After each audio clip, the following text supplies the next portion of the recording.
ശ്രീനാരായണ ഗുരുദേവ തൃപ്പാദങ്ങളിൽ എൻ്റെ സാഷ്ടാംഗ പ്രണാമം.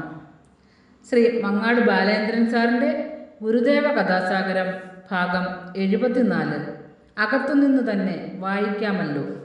ഭാഗം 74 അകത്തുനിന്ന് തന്നെ വായിക്കാമല്ലോ. ഇവിടെ ആരംഭിക്കുന്നു. കൊല്ലം, കരുനാഗപ്പള്ളി, കായംകുളം തുടങ്ങിയ ദേശങ്ങളിൽ സഞ്ചാരത്തിലായിരുന്നതിനാൽ കുറച്ചു ദിവസത്തേക്ക് ഗുരുദേവൻ അരുവിപ്പുറത്തുണ്ടായിരുന്നില്ല. അതിനാൽ ദൂരദിക്കുകളിൽ നിന്നെല്ലാം ഗുരുദർശനം ആഗ്രഹിച്ച് വന്നിരുന്നവരിൽ അധികം ആളുകളും നിരാശരായി മടങ്ങിപ്പോയിരുന്നു.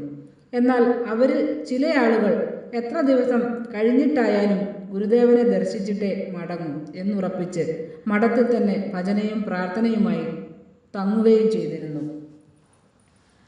ഒരു ദിവസം പ്രഭാതത്തിൽ ഗുരുദേവൻ തൻ്റെ അനുചരന്മാരോടൊപ്പം അരുവിപ്പുറത്തു മടങ്ങിയെത്തി. ആ വിവരമറിഞ്ഞ് കൂടുതൽ പേർ മഠത്തിൽ വന്നു ചേരുവാൻ തുടങ്ങി. ചിലർ കാഴ്ചദ്രവ്യങ്ങൾ സമർപ്പിച്ച് നമസ്കരിച്ചിട്ട് മാറി നിന്നു.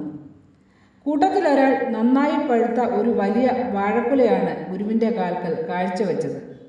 ഗുരുദേവൻ അവിടെ കൂടി നിന്നിരുന്നവർക്കെല്ലാം ആ കുലയിൽ നിന്നും പഴങ്ങൾ അടർത്തി ഓരോന്നായി കൊടുത്തു.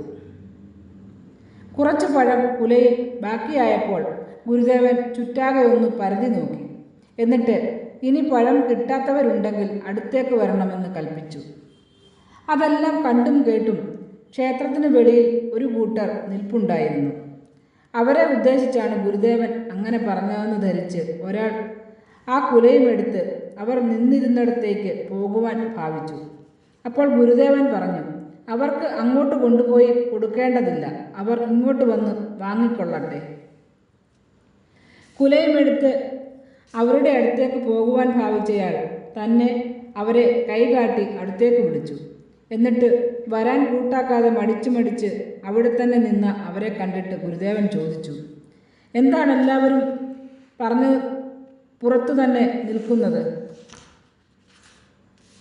അവിടെ കൂടി നിന്നവരിൽ ഒരു വൈദ്യൻ ഗുരുദേവന് കേൾക്കാൻ മാത്രമുള്ള ഒച്ചയിൽ അതിനിങ്ങനെ മറുപടി പറഞ്ഞു, സ്വാമി, നെയ്യാറ്റിൻകരയിലെ ചെങ്കല്ലൂരിൽ നിന്ന് വന്ന പറയ സമുദായത്തിൽപ്പെട്ടവരാണവർ. ഗുരുദേവൻ വൈദ്യനെ ഒന്ന് തറപ്പിച്ചു നോക്കി. എന്നിട്ട് അകലെ നിൽക്കുകയായിരുന്ന അവരെ ആംഗ്യം കാട്ടി അടുത്തേക്ക് വിളിച്ചു. കൂട് തുറക്കപ്പെട്ട കിളിയെപ്പോലെ ഒരു കുതിപ്പിന് അടുത്തെത്തിയ അവർ ഗുരുദേവനെ സാഷ്ടാംഗം വീണ് നമസ്കരിച്ചു. കുലയിൽ ബാക്കിയുണ്ടായിരുന്ന പഴങ്ങളിൽ നിന്നും ഓരോന്ന് വീതം ഉരിഞ്ഞെടുത്ത് ഗുരുദേവൻ അവർക്കെല്ലാം കൊടുത്തു. അവരിൽ ഒരു കുഴലുമായി നിന്നിരുന്ന പ്രായം കുറഞ്ഞ ഒരുവനെ അടുത്ത് വിളിച്ചിട്ട് ചോദിച്ചു, നിന്റെ പേരെന്താണ്? അവൻ പറഞ്ഞു, ചായൻ. ഗുരുദേവൻ, നിന്റെ കയ്യിലിരിക്കുന്ന ആ കുഴൽ നമുക്ക് തരുമോ? ചായൻ ഒന്നമ്പരന്നു.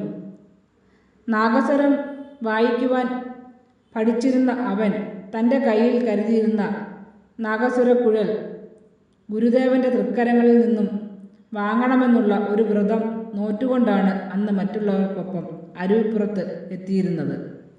എന്നാൽ അത് അവൻ മറ്റാരോടും പറഞ്ഞിരുന്നുമില്ല. തൻ്റെ മനസ്സിലുള്ളത് താൻ പറയാതെ തന്നെ ഗുരു അറിഞ്ഞിരിക്കുന്നു എന്നതായിരുന്നു അവൻ്റെ അമ്പരപ്പിന് കാരണം. ചായൻ കുഴലെടുത്ത് ഗുരുദേവൻ്റെ കരങ്ങളിൽ സമർപ്പിച്ചിട്ട് ശിരസ് കുമ്പിട്ട് വണങ്ങി നിന്നു.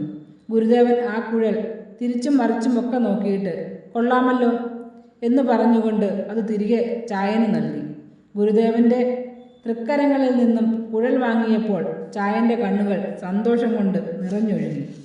ഇനി അടുത്ത് നിന്ന് തന്നെ വായിക്കാമല്ലോ, ആർക്കും വിരോധമില്ലല്ലോ. അങ്ങനെ പറഞ്ഞ് ഗുരുദേവൻ പുഞ്ചിരി തൂക്കി. അതോടെ ക്ഷേത്രത്തിൽ പ്രവേശിക്കാനാവാതെ വെളിയിൽ നിന്നിരുന്ന അവരുടെ തീണ്ടാപ്പാടിന് അറുതിയായി. തുടർന്ന് ചായൻ അവിടെ നിന്ന് കുറച്ചു നേരം നാഗസ്വരം വായിച്ചു. എല്ലാവരും അതിൽ ലയിച്ചു നിന്നപ്പോൾ ഗുരുദേവനും അത് ആസ്വദിച്ചു കൊണ്ടിരുന്നു.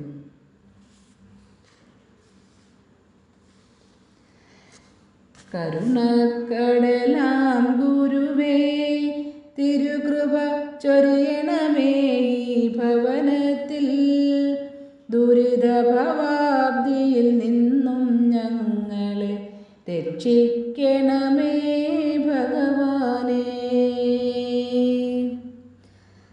ശ്രീ മങ്ങാട് ബാലേന്ദ്രൻ സാറിൻ്റെ ഗുരുദേവ കഥാസാഗരം ഭാഗം 74 അകത്തു നിന്ന് തന്നെ വായിക്കാമല്ലോ ഇവിടെ അവസാനിച്ചിരിക്കുന്നു. ഇതിൽ വന്നിട്ടുള്ള തെറ്റുകുറ്റങ്ങൾ സദയം ക്ഷമിക്കണമെന്ന് ഗുരുദേവ നാമത്തിൽ അറിയിക്കുന്നു. നന്ദി, നമസ്കാരം. ഗുരുധർമ്മം വിജയിക്കട്ടെ.